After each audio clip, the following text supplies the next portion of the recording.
Guys, तो आज मैं थोड़ी सी डिफरेंट मूवी एक्सप्लेन करने वाली हूँ। ये मूवी का नाम है द कॉल और ये एक कोरियन मूवी है। इस मूवी की IMDb रेटिंग भी काफी अच्छी है। इसे IMDb पर 7.1 स्टार्स मिले हैं। इस फिल्म के प्लॉट को काफी ज्यादा कंफ्यूजिंग और कॉम्प्लेक्स बनाने के लिए इसमें आपको 8 डिफरेंट टाइमलाइंस मिलेंगी और उनके डिफरेंट इफेक्ट्स हैं। तो गाइस, मूवी को देखते हुए अगर आपने मल्टीटास्किंग करने की कोशिश भी की तो मूवी कब आपके सर के ऊपर से निकल जाएगी आपको पता भी नहीं चलेगा। तो क्या कहते हो दोस्तों, वीडियो स्टार्ट किया जाए। फिल्म की लीड हीरोइन है 28 साल की सोयन, जो कि अपनी बीमार मदर से मिलने जा रही है। चलिए इसे हम टाइमलाइन 1 कहते हैं। उसकी मॉम का घर काफी गांव टाइप के एरिया में था और रास्ते में उसे उनका फैमिली फ्रेंड मिलता है जिसका नाम संग हो होता है। वो उसे अपनी कार में लिफ्ट देता है। संग हो पेशे से एक स्ट्रॉबेरी फार्मर था। हमारी हीरोइन ने अपने मोबाइल को गांव पहुंचने से पहले ट्रेन में खो दिया था, इसलिए वो अपने दोस्त का फोन मांगती है। जब वो अपनी माँ के घर पहुंचती है तो अपनी माँ के घर पे रखे एक पुराने लैंडलाइन फोन को एक्टिवेट करती है और अपने ही खोए हुए फोन पे कॉल लगाती है, जहां फोन रिसीव करने वाला उसे फोन लौटाने से मना कर देता है और फोन के बदले उससे इनाम मांगता है। और इतने में कि सोयन कुछ समझ पाए वो फोन कट कर देता है और फिर सोयन के नंबर पर कॉल्स ही नहीं लगते। फिर कुछ देर बाद उसी लैंडलाइन पे कॉल आता है जहां एक यंगसुक नाम की लड़की ये कह रही है कि तुमने सही कहा था, मोहम बहुत बुरी है। अपनी हीरोइन को कुछ समझ नहीं आ रहा होता है कि ये चल क्या रहा है। यंगसुक पूछती है कि क्या ये सन ही का नंबर है और वो रॉन्ग नंबर बोल के फोन कट कर देती है। बाद में मूवी में दिखाते हैं कि सोयन अपनी मॉम से मिलने हॉस्पिटल आई है और उसकी मॉम को ब्रेन ट्यूमर है और हमें ये भी पता चलता है कि सोयन और उसकी मॉम के बीच रिश्ते ज्यादा अच्छे नहीं थे और वो अपनी मॉम को पसंद नहीं करती थी।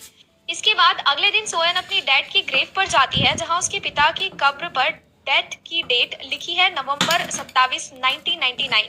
यानी कि आज के टाइम से 20 साल पहले सोयन के डैड की डेथ हो गई थी। वेल गाइस, ये डेट और ये सीन ध्यान रखने लायक है जो आगे जाके कहानी से रिलेट होता है। रात को फिर से उसी रॉन्ग नंबर वाली लड़की का फोन आता है और सोयन फिर से कट कर देती है। मूवी में थोड़ी देर बाद हम नोटिस करते हैं कि सोयन के लेग पर एक बड़ा सा जलने का निशान है और आधी रात को कुछ शोर से वो उठ जाती है।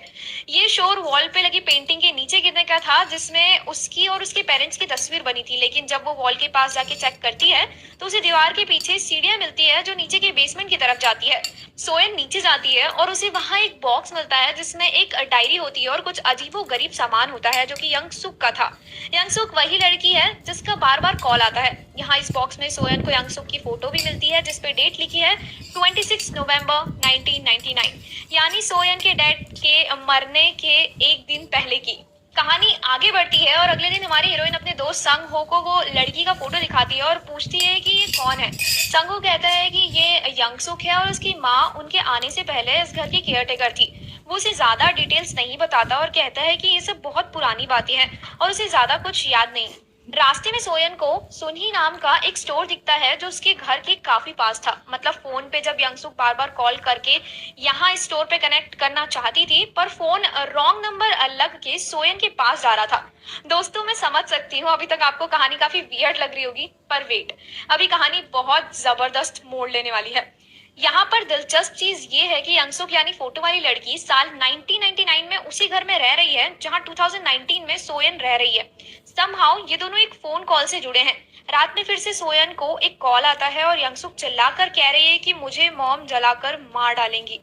अब दिखाते हैं कि 1999 में यंगसुक की मॉम उसे सच में बेसमेंट की सीढ़ियों पर जला रही है और उसका धुआं 2019 में सोयन को वॉल के होल से आता दिख रहा है। अगले दिन नवंबर 18 को यंगसुक फिर कॉल करती है और इस बार सोयन उसे कहती है कि मुझे तुम्हारी डायरी मिली है और तुम्हारी फोटो भी। तुम्हें सुनने में थोड़ा अभी अजीब लगेगा पर ऐसा लगता है कि हम अलग अलग साल में हैं लेकिन एक ही घर में रह रहे हैं।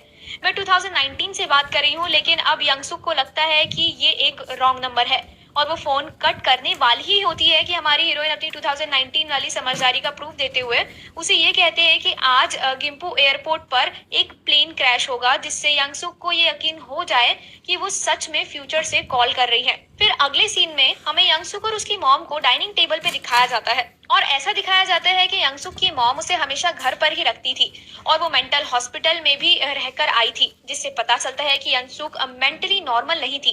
यंगसुक की माँ उसे खाने में भी अजीब अजीब सी चीजें जबरदस्ती खिलाती थी और उसकी स्टेप मदर का ये कहना था कि वे लोग इस घर से जल्दी शिफ्ट हो जाएंगे और यंगसुक बिल्कुल ठीक हो जाएगी। और तभी न्यूज आती है कि गिम्पू एयरपोर्ट पे एक प्लेन क्रैश हो गया है और वो सोयन के बारे में सोच के शॉक हो जाती है।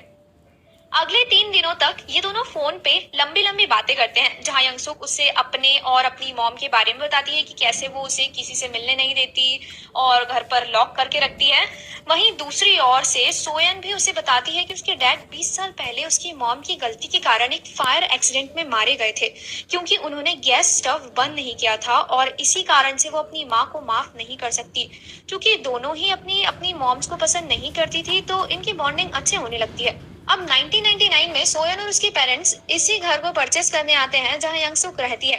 ये घर उनको बहुत सस्ते में मिल रहा था और यहाँ काफी सालों पहले एक क्रिश्चियन मिशनरी रहा करते थे जो जगह जगह जाके अपनी टीचिंग्स को फैलाता था।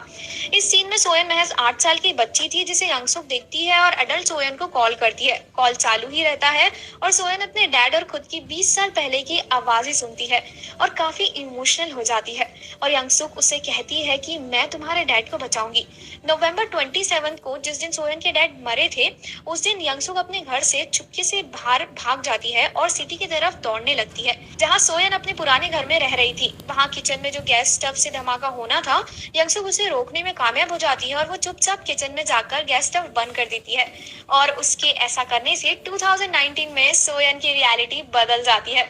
यहाँ पर बहुत ही सुंदर इफेक्ट्स दिखाई देने लगते हैं और उसका घर भी चेंज हो जाता है। सोयन के पास ऑटोमेटिकली मोबाइल फोन आ जाता है, उसके बाल भी पहले से लंबे हो जाते हैं और उसके लेग से बर्न का मार्क भी गायब हो जाता है और उसके डैड भी इस नई रियलिटी में जिंदा है। मतलब पास्ट में किया गया एक चेंज फ्यूचर को इस तरह इम्पैक्ट कर देता है। और अब हम एंटर कर चुके हैं टाइमलाइन 2 में। 20 साल बाद अपने डैड को सही सलामत देख सोयन की आंखें भर जाती है, क्योंकि वो शुरू से ही अपने डैड के काफी क्लोज रही है। अब आप सोच रहे होंगे कि यंगसुक कहाँ गई। अगले सीन में दिखाया जाता है कि यंगसुक 1999 में अपने रूम की दीवार पर एक हाथ की ड्राइंग बनाती है जो कि 2019 में सोयन को दिख जाती है, यानी कि यहाँ पर ये टाइमलाइंस रियल में हो रही थी। टाइमलाइन हर पल चेंज हो सकती थी, पास्ट में जो कुछ घटेगा वो फ्यूचर को इफेक्ट करेगा। इस नई रियलिटी में सोयन तो काफी खुश थी, पर यंगसुक की लाइफ अभी भी वैसी ही थी। उसकी मॉम अभी भी उस पर जादू टोना किया करती थी। अब ऐसे ही एक डरावने रिचुअल में यंगसुक की मॉम को कई सारे फ्यूचर इमेजेस दिखाई देती है, जिसे देखकर वो डर जाती है। ये रिचुअल इसलिए किया गया था क्योंकि यंगसुक की माँ ने उसे सोयन से बात करते हुए पकड़ लिया था और यंगसुक की माँ सोयन से कहती है कि तुम जो कोई भी हो, यंगसुक से दूर रहो, नहीं तो अंजाम अच्छा नहीं होगा। अगले दिन सोयन अपनी ही घर के एड्रेस को नेट पर सर्च करती है और उसकी हिस्ट्री जानने की कोशिश करती है, जहां उसे पता चलता है कि यंगसुक की आज डेथ होने वाली है और पुलिस उसकी मॉम को मर्डर के लिए अरेस्ट कर लेगी, क्योंकि वो ब्लैक मैजिक से मेंटल इलनेस को ट्रीट कर रही थी। लेकिन इतनी कोशिशों के बाद भी जब कुछ असर नहीं हो रहा था, तो उसे यंगसुक को ही मार डाला था। सोयन डर जाती है और ये बात तुरंत यंगसुक को बताती है और यंगसुक ये वार्निंग पाकर घर में ही छुप जाती है और जब उसकी मॉम उसे चाकू से मारने आती है, तब वो उन पे ही हमला कर देती है और चिल्लाने लगती है कि मुझे क्यों मार रही हो। और उसकी मॉम उसे कहती है कि तुम्हारा फ्यूचर आसपास के बाकी लोगों के लिए खतरा है, कई सारे लोग उसकी वजह से मारे जाएंगे। लेकिन यंगसुक उसकी माँ की इन फालतू जादू टोने वाली भविष्यवाणियों से उब चुकी थी और वो फाइनली उसी चाकू से अपनी माँ को ही मार डालती है। तो दोस्तों, अब हम एंटर करने जा रहे हैं टाइमलाइन 3 में, जहां यंगसुक कभी मरी ही नहीं। तो इसका मतलब है कि वो अभी भी 2019 में भी कहीं ना कहीं एग्जिस्ट करती होगी और चूंकि 1999 में यंगसुक अब